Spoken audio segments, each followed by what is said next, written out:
साथियों नमस्कार, मेरे YouTube चैनल में आपका स्वागत है। मैं इस वीडियो में भारतीय मधुमक्खी एपिस सेराना इंडिका के लिए मधुमक्खी बॉक्स के लिए फ्रेम कैसे बनाते हैं। फ्रेम साइज क्या होता है, लकड़ी के टुकड़े कहां से प्राप्त करें, फ्रेम कैसे बनाते हैं। फ्रेम बनाकर आपको इस वीडियो में दिखाने जा रहा हूं। सबसे पहले लकड़ी के टुकड़े जो कि आपको लकड़ी के दरवाजे बनाने वाले से प्राप्त कर ले, क्योंकि उनके पास दरवाजे की बदामी पड़ी रहती है। या 10 mm मोटाई 20 mm चौड़ाई के पीस की चिराई करवा लें। उन्हें 13 इंच तथा 10.5 इंच लंबाई साइज में टुकड़े कर ले, जैसा कि वीडियो में दिखाया जा रहा है।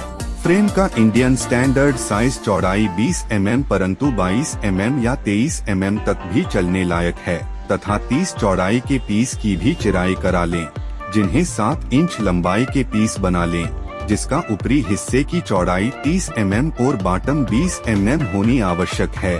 चित्र के अनुसार बनाएं, जिन्हें जोड़ने पर दो फ्रेम के बीच 1 सेंटीमीटर का गैप बन जाएगा।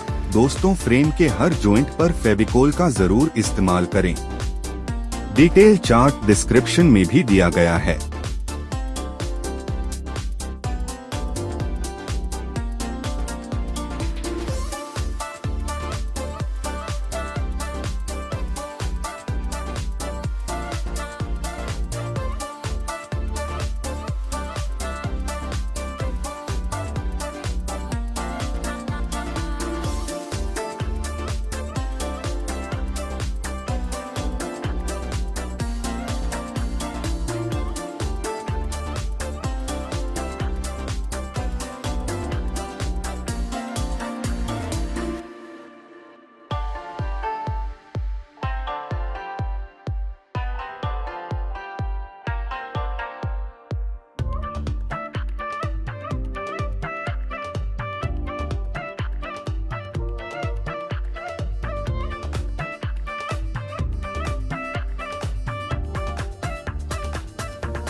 दोस्तों, इस चैनल पर आपको भारतीय मधुमक्खी अपिस सेराना इंडिका के बारे में तथा डाकघर बचत बैंक संबंधी अपडेट जानकारी आने वाली वीडियो में लगातार दी जाती रहेगी। चैनल को लाइक, सब्सक्राइब और शेयर करें तथा नोटिफिकेशन को ऑल पर सेलेक्ट करें ताकि आने वाली वीडियो को आप सबसे पहले देख सकें। वीडियो देखने के लिए धन्यवाद।